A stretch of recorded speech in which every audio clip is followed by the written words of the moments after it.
নওগাঁ এক আসনে ভোটারের চাইতে ভোট কাস্টিং হয়েছে বেশি, এটা কিভাবে সম্ভব? যেখানে ভোটারের সংখ্যা মাত্র 2000 সামথিং, সেখানে ভোট কাস্ট হয়েছে 3000-এরও বেশি। নওগাঁ একটি ব্যাপার ঘটেছে যেটা খুবই আনএক্সপেক্টেড এবং নির্বাচনকে প্রশ্নবিদ্ধ করার জন্য যথেষ্ট। সেটি হচ্ছে বেশ অসঙ্গতি পাওয়া গেছে। এই নওগাঁর একটা কেন্দ্রে মোট ভোটার ছিল 2578 জন, কিন্তু যে সিট তাতে যোগফল দাঁড়ায় 3384 জন, অর্থাৎ ভোটারের চেয়ে ভোটিং কাউন্ট বেশি।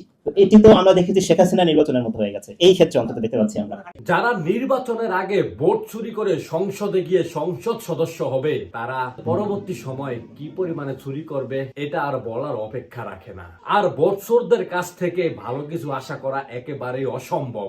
নওগাঁ এক আসন থেকে বিএনপি মনোনীত যাকে ধানের শীষের প্রতীক দেওয়া হয়েছে, তিনি হচ্ছে একজন আওয়ামী লীগের দর্শক। নওগাঁ এক আসনের এমপি মোস্তাফিজুর রহমান আওয়ামী লীগের আমলে এমন কোন অপকর্ম নেই যে তার এলাকায় সে করেনি। মানুষের বাড়িঘর দখল থেকে শুরু করে মানুষের পুষ্কুনি, মানুষের ক্ষেত, মানুষের ব্যবসা, এমন কোন জিনিস নেই যে তিনি দখল করেনি। মোস্তাফিজুর থাকে এবং মোস্তাফিজুরের জামাই যেটা, সেটা একবারে প্রিয় আমলিগ এবং জেলা যুবলীগের সাধারণ সম্পাদক।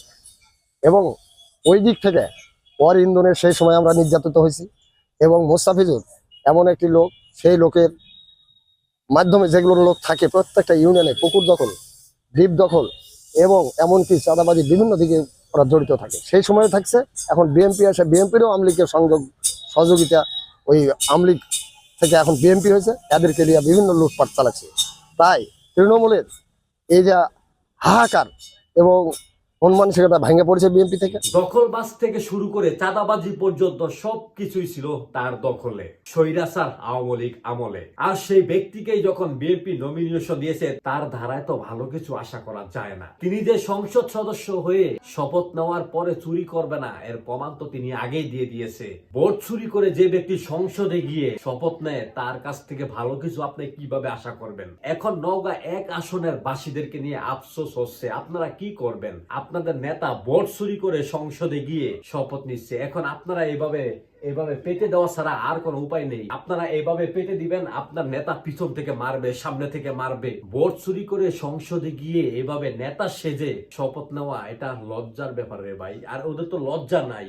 লজ্জা শরম থাকলে মানুষের নৈতিক অধিকার, মানুষের গণতান্ত্রিক অধিকার ভোট চুরি করে সংসদ সদস্য হতো না। এই সমস্ত কিছু শুয়োরের আজ দেশের এই অবস্থা। দেশ চাইলেই সামনে এগোতে পারে না। যাদের ইচ্ছা শক্তি রয়েছে দেশকে সামনে নিয়ে যাওয়ার জন্য, তারা চাইলেও এদের মতো কুলাঙ্গারের কারণে কিছুই করতে পারে না। তো যাই হোক, আজ সংসদে শপথ নিচ্ছে বিজয়ী হওয়া নেতারা, এমপিরা। এখন আমরা শুধু আগের মতোই এভাবে পেতে দিব, তারা মারবে, আমাদের কিছুই করার নেই। আমরা এভাবেই সারা জীবন মারা খেয়ে যাব। আর মারা খাওয়ার জন্য আপনারা প্রস্তুত আছেন কিনা অবশ্যই কমেন্ট করে কমেন্ট বক্সে জানাবেন। আল্লাহ হাফেজ।